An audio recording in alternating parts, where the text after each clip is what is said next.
নীরেন্দ্রনাথ চক্রবর্তীর কবিতা গাছ কেটো না।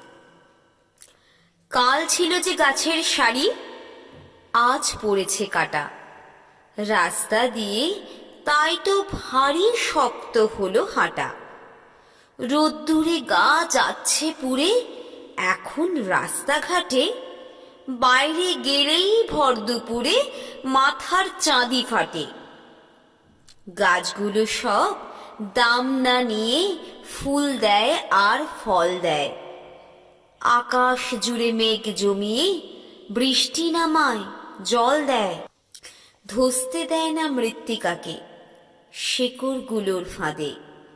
আটকে ফেলে বৃক্ষ তাকে শক্ত করে বাঁধে। গাছগুলোকে কাটলে কি হয় তাও তো দেখছো তুমি। গা গঞ্জ আর জীবন্ত নয়, শুকনো মরুভূমি।